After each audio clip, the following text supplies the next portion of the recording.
Let us pray.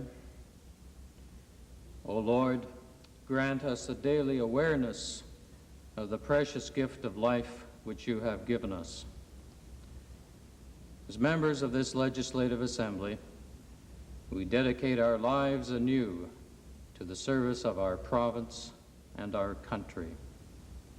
Amen.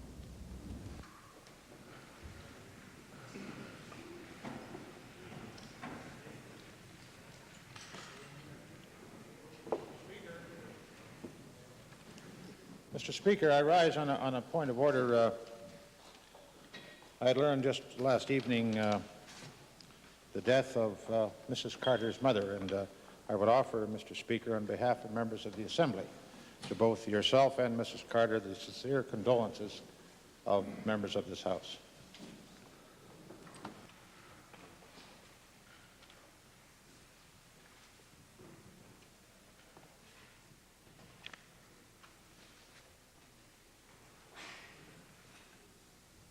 Introduction of visitors.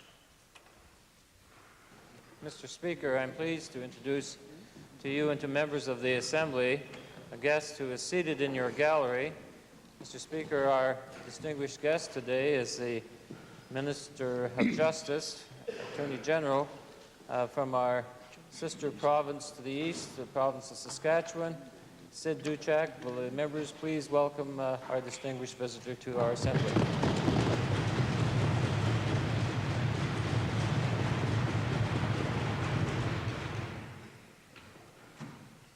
Presenting petitions, reading and receiving petitions, presenting reports by standing and special committees, notices of motions.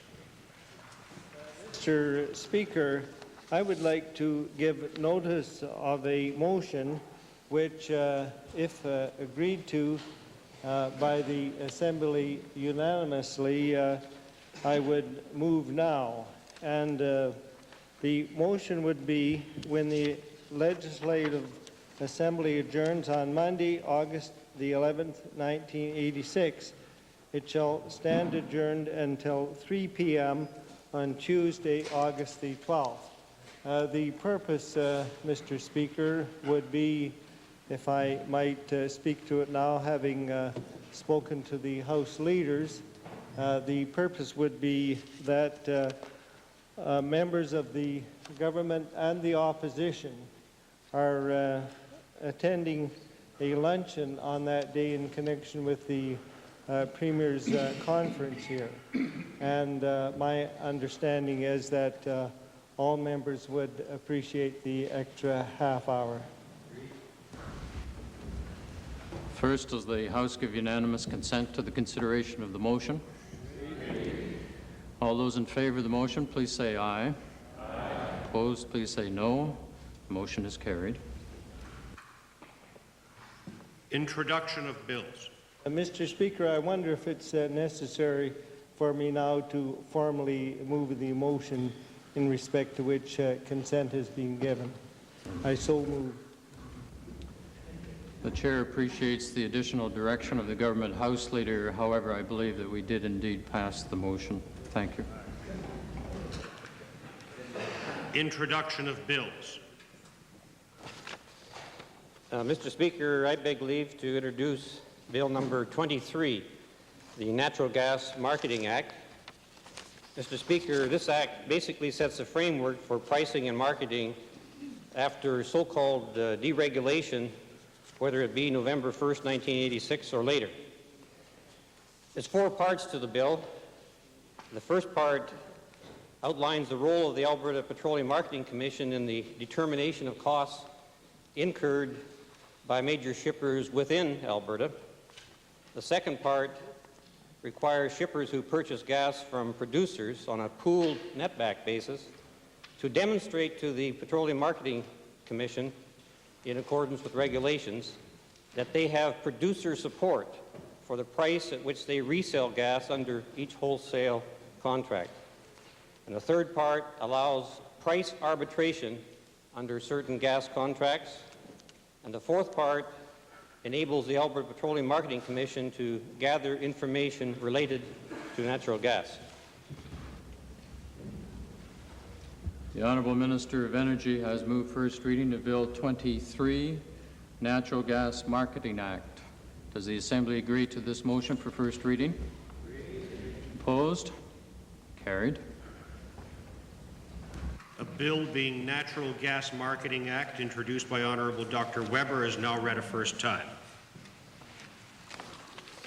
Mr. Speaker, I beg leave to introduce Bill number 24, the Arbitration Amendment Act 1986.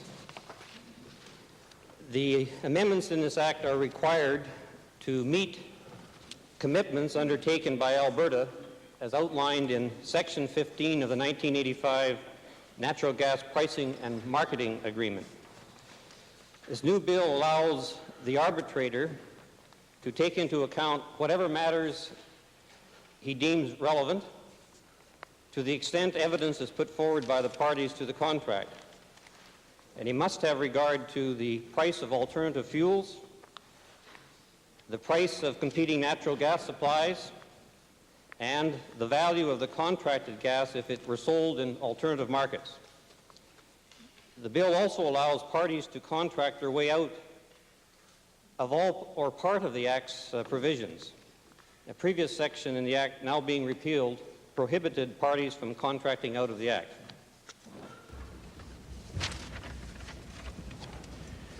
The Honourable Minister of Energy has further moved first reading of Bill 24, Arbitration Amendment Act 1986. Does the Assembly agree to this motion for first reading? Opposed, if any? Carried. A bill being Arbitration Amendment Act 1986, introduced by Honourable Dr. Weber, is now read a first time. Tabling returns and reports. Mr. Speaker, I beg leave to table the annual report of Keano College for the year 84-85. Introduction of special guests. Speaker, I'd like to introduce to you and members of the Assembly a former colleague of mine from Salisbury High School in Sherwood Park, Irene Glenn, and she's accompanied by her daughter from Surrey, England. Her daughter's name is Chris Underhay, and also with her are two grandchildren, Laura and Jillian, 11 and 8. And I might point out that it's a very happy summer this time because Laura just passed her 11+ exams and will be going into Tiffin's girls' school, which is a grammar school. So they're standing in the public gallery. I would ask the Assembly to give them the traditional warm welcome.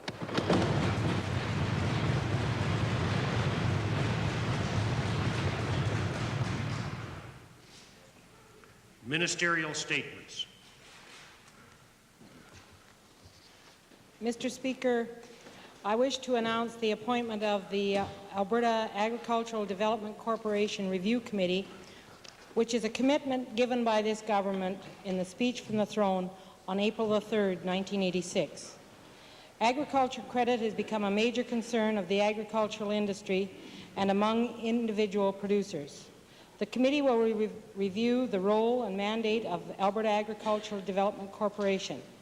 It is expected that through this review, a long-term approach can be determined for initiatives that would effectively serve the financial needs of Alberta farmers and agribusiness. A series of producer forums will be held throughout the province. I'm urging all farm organizations, interested individuals, companies, and agribusiness having concerns to submit briefs expressing their viewpoint at the public forums. The review may well establish new, innovative mechanisms for financing agricultural credit. The committee members have been chosen for their business and agricultural experience and knowledge and to be geographically representative of the province. I'm pleased to announce the following appointments. Serving as chairman is Mr. Lloyd Quantz, a farmer from Didsbury, who has a Master's of Science degree in Agricultural Economics from the University of Alberta and is currently the president of the Alberta Institute of Argologists. Mr. Larry Greer of High Prairie. Mr. Greer holds a Bachelor of Science degree in Agriculture and operates a family farm in the High Prairie area. Mrs. Alice Brown of Catherine is a farm wife who is active in numerous associations and committees dealing with farm issues and is president of the first Alberta Farm Women's Conference Committee organized January 1986. Mr. Frank Spanbauer is an irrigation farmer in the Barnhill area where he has operated a family farm since 1963. He is past president of Soft Wheat Growers Local District Number 3. I've also appointed 3 MLAs, Mr. Speaker. James P. Heron of Stony Plain. Mr. Heron holds a Master of Business Administration degree from the University of Alberta and has had extensive involvement in the investment and business community. Mr. Brian Downey, MLA for Stettler, has experience in banking as well as operating the family farm in the Castor area. Mr. Doug Cherry, MLA for Lloydminster, has an agricultural background and is a former county councillor. I'm looking forward to an excellent review of the Agricultural Development Corporation, agricultural financing, and to the recommendations of the committee.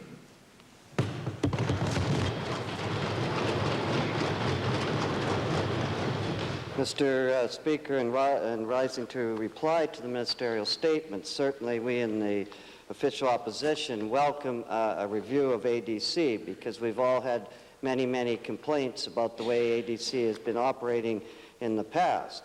I am somewhat surprised, though, that if we're going to have MLAs on, that we didn't have somebody at least from the opposition side. While the government fails to recognize it or not, there are some good ideas on this side, and I think it would have made the committee, and I throw that out as perhaps a suggestion to the Honourable Minister. I would hope, though, that in reviewing ADC, if I could make a few suggestions, we take a look at the administrative costs and in terms of how much we're lending and how much it costs us to lend that, because according to what we used to see, it was much higher than ordinary financial institutions. I would hope that they would look at this tough times, that ADC should be acting more compassionately. We were told by many people, especially in the campaign, that they were worse to deal with than the banks. And that's not very good, I would say, for a government agency to be in that. I would also hope that they would look at the whole concept of a lender of last resort, whether that's still feasible or not, and I expect that that would be one of their mandates. I would also hope that they would look at debt adjustment. We've been raising that. Rather than just rejecting it, while the time has come, that at least in a government agency, they could look at debt adjustment. And I would also ask the Minister to take a look at whether we even need ADC with our Treasury branches at this particular time. The Treasury branches who should know how to lend money would not be more appropriate than another government bureaucracy. But with those comments, Mr. Speaker, I would hope that the Minister would take those under advisement. Oral question period.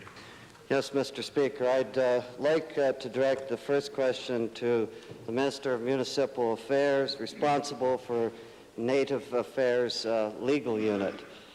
I am told, Mr. Speaker, that the Federation of Métis Settlements provided to the Minister their brief some weeks ago so that their meeting with the Premier yesterday could be a working session. They found out that wasn't the case. My question is, why did the Minister not brief the Premier so it could be a working session, and why wasn't he at that very important meeting yesterday? Yes. Mr. Speaker, I can respond to that, and perhaps the Attorney General would like to add to my response. The answer is that I did receive the brief some few weeks ago. The purpose in that was in order to examine and analyze it at that time. The association also wanted to make a formal presentation to the Premier at a later date. That was the purpose, as I understood it, of the meeting yesterday. Well, supplementary. Supplement the answer too. With respect to the presentation of the Métis Settlements Association material, there will be a thorough review of that proposal undertaken by the legal branch of the Department of the Attorney General, which is responsible for dealing with the legal aspects of Native affairs. That brief was received by myself, and I attended the meeting yesterday with the Premier because of my responsibilities in that area. Well, supplementary question. There seems to be some confusion because I think the Métis people that we talked to expected more of a working session. But let me go on to the Premier on this matter, Mr. Speaker. What deadline has the Premier set on the Métis settlements proposal so that the matter is resolved, hopefully before next year's first Ministers' Conference on Aboriginal Rights?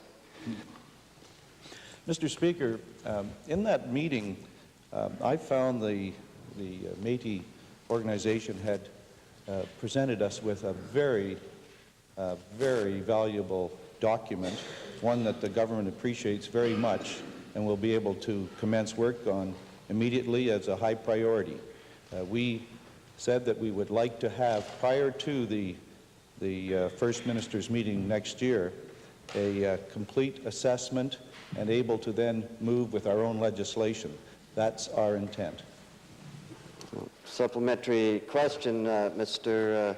Speaker. So to create an atmosphere of goodwill, what instructions has the Premier given to finally get action underway to settle the settlement's outstanding statement of claim for resource revenue, which the government has been dragging through the courts since 1977? Mr. Speaker, I should say that there was a very good feeling of goodwill amongst the members of the Métis organization and our government yesterday, and I expressed our appreciation for the work they did. As far as resource revenues, the Attorney General is working on that matter, and we told them that we would be providing an answer as soon as possible. Well, yes. 1990? It's been going on since 1977. That's the answer given then, as soon as possible. But the Métis settlements have a little different idea than the government, obviously. My question, do you want to ask a question? It's an important one. Mr. Speaker, my question has to do beyond the settlements. As the Minister, or the Premier is well aware that many Alberta Métis do not live in settlements or wish to. When will the Premier give instructions for his government to act on the Métis Association of Alberta's proposal for funding support for regionalization of services? Mr. Speaker, the Honourable Minister of Municipal Affairs has been handling that matter. Mr. Speaker, I could offer this information to the Honourable Leader. I think the proposals were made earlier this year, and the judgment at that time of my predecessor in this role was that the funds should not be budgeted for. The Métis Association was told at that time that the block funding that they do receive could be reallocated on a regional basis if they wished. I wanted to re-examine the issue and have undertaken that. And I've met with the representatives of the association in that respect and asked for an analysis from department officials, including a budgetary analysis, because the funds would have to be provided by supplementary estimates or special warrant if that were the decision. I'm sympathetic to the argument. There are two sides to it, and the process now is that the analysis must go to a cabinet committee. The decision will shortly follow that. Member for Little Bow. Supplementary question to the Premier is with regards to the process that occurs from this point on. The Premier's indicated a time scheduling. my recall of the report, in reading it, the association has recommended continuous negotiation and discussion in fulfilling some of their objectives that they wish to accomplish during the next 6 to 8 or 10 months. Could the Premier indicate who is being assigned the formal responsibility for this ongoing negotiation and discussion? Will there be one minister or a cabinet committee, or will there be a set of officials, senior officials in one of the departments that will take on that responsibility? Mr. Speaker, because the area is now almost fully in the area of new legislation and the legal aspects of the Métis settlements, that part of the process will be under the direction of the Attorney General. I might say, Mr. Speaker, that all members should be aware that this is an unprecedented move in Canada, and one that the government's very proud to be doing, that we will be able to work out this type of self-government with the Métis people and the passing of land to them so that they hold it and own it themselves. No other government in Canada has done that. Member for Westlock Sturgeon. Mr. Speaker, supplementary to the Premier, that will be a hollow victory indeed if they don't get the oil rights with it. So could the Premier tell me, or could the Premier tell the House whether or not the reported 1.3 million acres or so that are going to be assigned back to the Métis settlements will include mineral rights also, as well as the surface? No. No, they will not include the mineral rights, Mr. Speaker. Second main question, Leader of the Opposition. Yes, Mr. Speaker, I'd like to direct it to the Premier. It has to do with some comments made by Minister for Intergovernmental Affairs. We won't wax eloquently about bombs, but we'll go into a different area.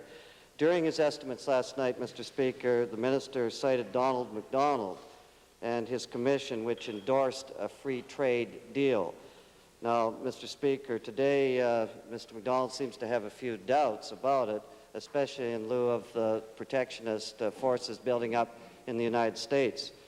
My question then is, what is Alberta's government's policy on this matter, particularly about steel exports, which they're now putting pressure on? Are we prepared to give up all our trade surpluses with the United States to gain a bilateral free trade agreement? No, Mr. Speaker. Well, that's interesting, Mr. Speaker. Maybe we can be a little more specific in terms of the steel industry. In view of the new pressure on U.S. pressure, at least on our steel industry, what is the policy of this government on this sort of approach? For example, would we insist that energy drillers receiving provincial incentive monies should use rigs made with Canadian steel? No, Mr. Speaker. Don't Well, be so forthcoming. That's what I like about Don, you get a lot out of him. Full of information, that's what people want to know about free trade in this country, yeah, right.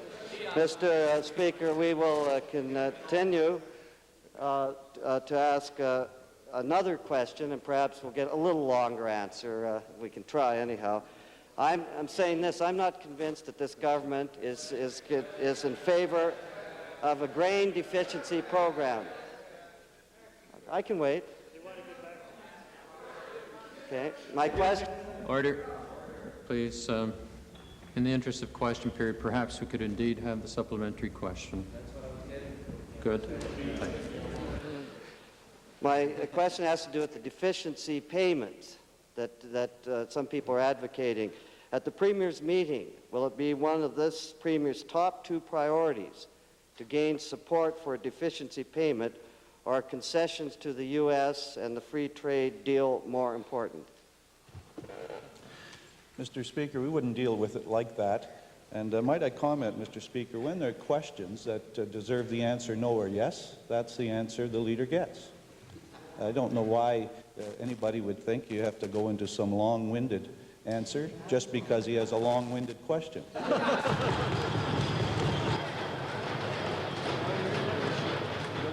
Well, Yes, Mr. Speaker. Long-winded. It's noticing after the fourth question, they always have a lot to say. Right. After the fourth question, when you can't come back, is when he gets long-winded. Right. Yeah. Mr. Speaker, my question then has to do with a suggestion that my colleague from Calgary Mountain View raised about a public commission in terms of Albertans having feedback into the free trade talks like their counterparts in Saskatchewan. He said he would give it some thought. My question is, are we prepared now to make an announcement that we would have this sort of commission? No, Mr. Speaker. Main question, Leader of the Liberal Party. I supplement. Am I allowed a supplemental, Mr. Speaker? I may get a short answer, but lockjaw has not been one of the characteristics of that front bench. But nevertheless, Mr. Premier, to the Premier, could I ask the Premier whether in the negotiations for free trade in the U.S. and tied into our gas exports and the hope that the U.S. will have a shortage down the road and our gas export prices will increase, is there going to be any rider or any restriction to get the Americans to continue to buy their gas from us rather than go and buy it from Mexico once the price starts turning around and coming back? Mr. Speaker, there's no indication that that would be a matter of the free trade negotiations. Thank you. Main question, Leader of the Liberal Party. I'd like to direct this question to the Minister of Associate Minister of Agriculture. And universal application of the Alberta Farm Credit Stability Program. I've been informed that some of the information coming in that farmers with special difficulties are having troubles accessing the money, whereas those that are in good health are having no trouble. Will the Minister explain why lending institutions are using land as the only collateral base, and those that have large cattle or equipment inventories are not being taken in as collateral when it comes to loan eligibility under the program? Mr. Speaker, in answer to the honourable member's question, I don't believe that he could substantiate that claim. Collateral is collateral, and the lending institution has to determine whether the borrower has repayment ability. But I don't believe that that could be substantiated, and if he has information where it could be, I'd be happy to receive it. Thank you, Mr. Speaker. As supplementary, I'm glad to hear you make that statement, and I hope that we can be as happy with the statement next Wednesday or so as you are now. Will government, the supplementary, take immediate steps to ensure that farmers that are in need of assistance to improve their farms or reduce their debt gain priority over those that plain and simply want to use the loan to expand their farms, not to improve?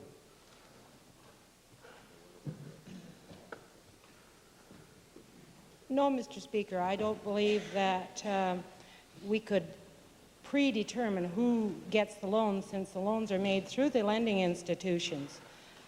Today there have been 277 applications, and there are thousands of lending institutions all over this province who are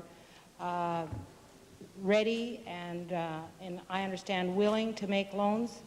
I can't see the government predetermining who gets the loans. Supplementary, Mr. Speaker. Certainly, Madam Minister, you must realize that a lending institution will give the money to those that don't need it first before those that do need it, unless you step in, unless bankers have changed. Now, could the Associate Minister inform me or inform the House after yesterday, when she did not have an opportunity to, whether or not the Agricultural Development Corporation will continue to be a lender of last resort and will be the appeal board to those that cannot get loans from the present system or the new system where the creditor, where the lender is not given approval? The role of ADC, Mr. Speaker, will not change due to the introduction of the Credit Stability Program. Supplementary, Mr. Speaker, final supplementary. I hope the Minister will notify maybe in another ad with those beautiful pictures of the Minister and Premier, that farmers will have a right, if they cannot get the money from their friendly banker, that they can come back and appeal to it. Now, will the regulations, I've asked now the last 2 days to try to get the regulations, will the regulations be in place that are going to, that the lending institution is going to be used sometime in the very early future? I cannot get the regulations, and I don't know of a lending institution that has the regulations. Mr. Speaker, in the preamble to the member's question, he talked about an appeal, and at ADC there is an appeal to the local ADC committees, and that's been in place and standard for years. With regard to the regulations, my understanding is that every financial institution in the province has the program manual, and that contains the information regarding loans. As far as the regulations go, when they're passed specifically by Cabinet, they would be made available, but the provincial treasurer may wish to supplement my answer. Member for Little Bow, supplementary. Supplementary question to the provincial treasurer. Our current bank rate is around 8.15, the prime rate, and our Canadian dollar is weak. The provincial treasurer tell the Assembly whether the borrowing of the $2 billion will be within Canada, or is it going to be an international arrangement that the provincial treasurer is intending to make, or has that decision been made at this point in time? Mr. Speaker, with respect to the source of money, both for the Farm Stability Program and for the Small Business Program, we will use a variety of markets to secure the $2.75 billion. And obviously, we would do it in a variety of instruments, including both short-term, long-term, and extended term. And as yet, I can't be more specific, but we will be in all the markets to take advantage of the rates, to take advantage of the supply of money, and to some extent to ensure that the stability of the Canadian dollar is maintained. Member for Vegreville, supplementary. Supplementary to the provincial treasurer, Mr. Speaker. What is the spread on this money given the banks? The difference between the 9% they charge farmers and the rate at which the treasurer gives the money to the banks? I'm sure the member for Vegreville was here yesterday, but in fact I did answer the question from the member from Little Bow. I indicated at that time that the spread has been negotiated, a very favorable spread at 2 3/8%. Thank you. Leader of the representative party, followed by the member for Bank Cochrane. Mr. Speaker, my question is to the Minister of Labour. It's with regards to the pickets, the Gainers employees that are presently picketing various independent businessmen in the city of Edmonton. And it's my understanding under Section 114 of the Labour Relations Act, this is illegal or should not take place. And I was wondering if the Minister could indicate at this time whether any action is being taken with regards to this matter. Mr. Speaker, the Attorney General may wish to supplement my answer, but the situation is that these activities are being looked into to see whether they do constitute secondary picketing or whether there is some other statutory restriction that is being broken as well. Mr. Speaker, in terms of the review that is going on, would the Minister indicate whether that review is taking place immediately? And could we have a report back on Monday with regards to the results of that review? Mr. Speaker, I'm not sure whether the activities are yet completed. I'm aware of several locations where these activities have occurred. Whether there will be others over the weekend, of course, is impossible to predict, so to come back on Monday with an answer might be a little difficult. Mr. Speaker, supplementary question to the Minister. In terms of earlier incidences at the Gainers plant, there were illegal acts that took place, but charges were not laid or pursued. Is it the intent of the government in this situation, if charges can be laid under that section of the Act, to pursue them and lay charges and uphold the law of the province? Mr. Speaker, I'm almost sure the Attorney General will want to supplement this, but he has explained in the House before the difference between breaking a civil injunction and actions that are against the criminal code. the difference is significant and whether civil matters are pursued is in other hands. Criminal court matters, of course, are in the hands of the Attorney General, and perhaps he'll wish to supplement. Mr. Speaker, this matter has been mentioned before in the Assembly. There is a difference, of course, between charges which are laid under the criminal code and with a charge or complaints which are brought for a reason of violation of civil injunctions. There is a process, of course, by which a civil injunction complaint can be converted in the courtroom itself as a result of the hearing by the judge based on his or her understanding of the circumstances to a criminal charge. As well, the complainant can, and in some cases, matters of civil complaints now before the courts, applications have been made by complainants to have the charges converted from civil complaints to criminal matters. Those cases have all been adjourned to date for further determination until sometime later in this month, and in some cases until September. So the process, without becoming too legalistic or giving a legal opinion, should be understood by members of the Assembly. Supplementary, member for Calgary-Buffalo.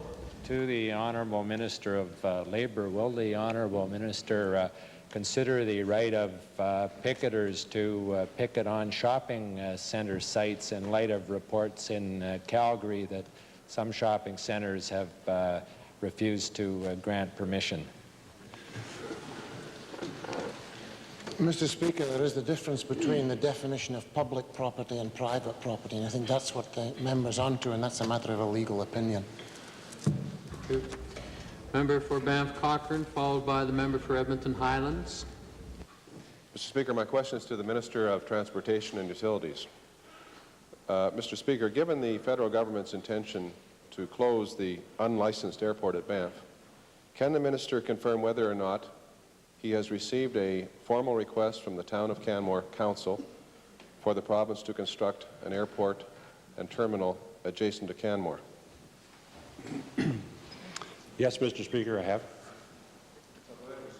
Can the minister advise if his officials and the Ministry of Transport have agreed on a technically acceptable site and whether or not there are any problems with the operating requirements of such a site?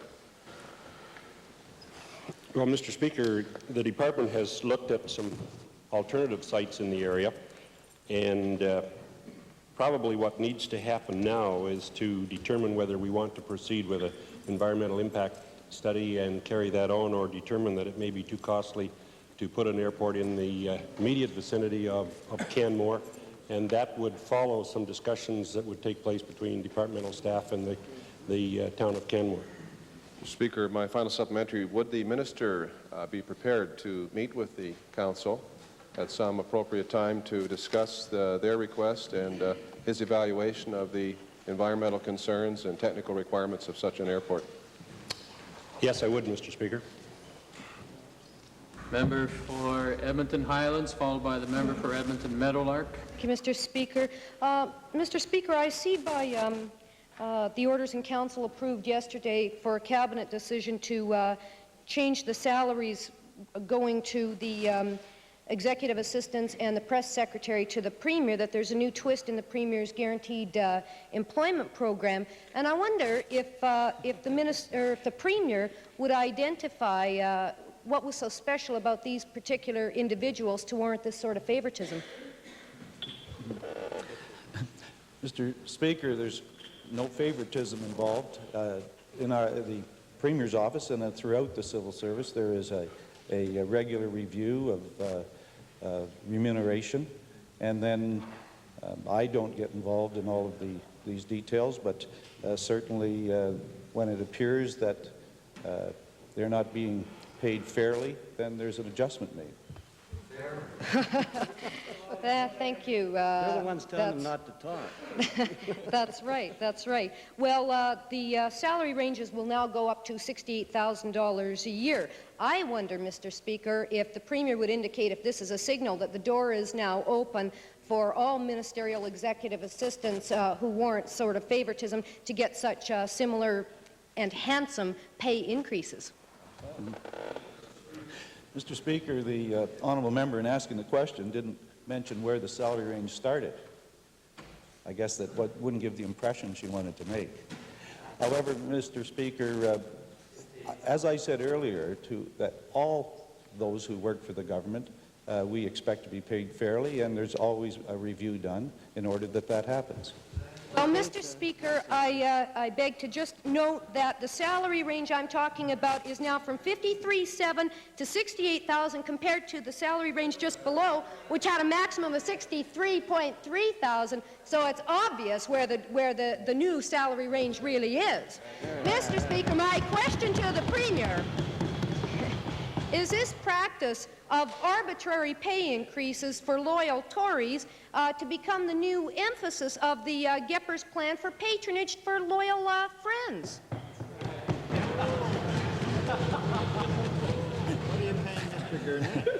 I detect some frustration in the honourable member's question, Mr. Speaker. Well, I have a final supplementary question, Mr. Speaker, and this one is quite serious. Will the Premier apply himself in the name of fairness with all that effort to reducing the wage gap, the gender wage gap in the Alberta Public Service, which is now more than $10,000 a year between the rate of pay going to women in the full-time employ of the public service and men in the full-time employ of the public service? Yes, Mr. Speaker, and I've given that commitment before to the honourable member. Thank you. Member for Little Bow. A question to the Premier, and it's relative to a precedent that I believe now has been set. Is it the intention of the Premier to raise the salary of all senior civil servants, administrative personnel in the government of Alberta that are outside of the negotiating block or bargaining unit? There it is. Thank you. There it is. No, Mr. Speaker. They would be dealt with as they have been in the past and will in the future. That is, their remuneration will be reviewed to make sure that it's reflecting their duties and their responsibilities and current conditions in the province. Member for Westlock Sturgeon, supplementary. Mr. Speaker, to the Premier, is he aware that as an additional reward to his loyal assistants that the Liberal Party is prepared to contribute 2 executive keys to 2 executive washrooms in the basement? Edmonton Meadowlark, followed by the member for Edmonton Glengarry. Thank you, Mr. Speaker. My question is to the Premier in the absence of the Minister of the Environment. Bow Valley Resource Services Limited, which will be building and operating the Swan Hills Waste Management Plant, has recorded a loss for the first 6 months of 1986 of $8.4 million, no insignificant loss. Financial strength is essential for any company operating such a facility. I get a couple of sentences. Operating such a facility to ensure that every precaution that should be taken can be afforded. What evidence has this government that Bow Valley Resource Services Limited will have the necessary financial strength to do this job properly to ensure that all precautions are taken? Mr. Speaker, I'm sure the Minister of Environment would want to deal with the question when he returns to the House. I'd like to pursue this. I think it's important enough that the Premier should know about this.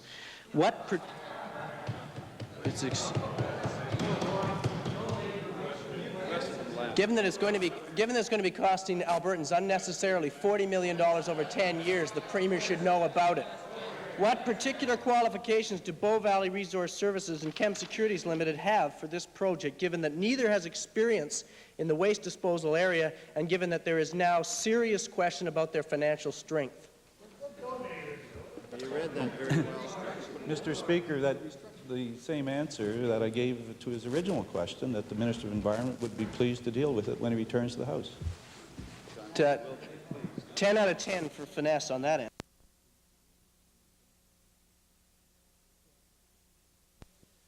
required. Minister. Mr. Speaker, yesterday in my response to the first question of the member from Edmonton-Beverly, I stated on page 9 of the Blues that in July of 1985 a letter was sent to the City Council. Mr. Speaker, I would like to correct the statement by stating that the letter was actually written and sent in June of 1985. And furthermore, in my response to the question of the member from Pincher Creek Crow's Nest, I stated that on page 10 of the Blues that the option was provided to the City of Edmonton in July of 85, and Mr. Speaker, that should read March of 1984. The chair was caught somewhat off guard earlier this morning, and I'm not going to speak in the third person now. I speak as myself, as a person, and to thank the member for Lethbridge West and members of the Assembly for extending your condolences to my wife and to her brother and to our family on the death of my wife's mother. And I thank you and will extend that to the family this weekend. Orders of the day. Committee.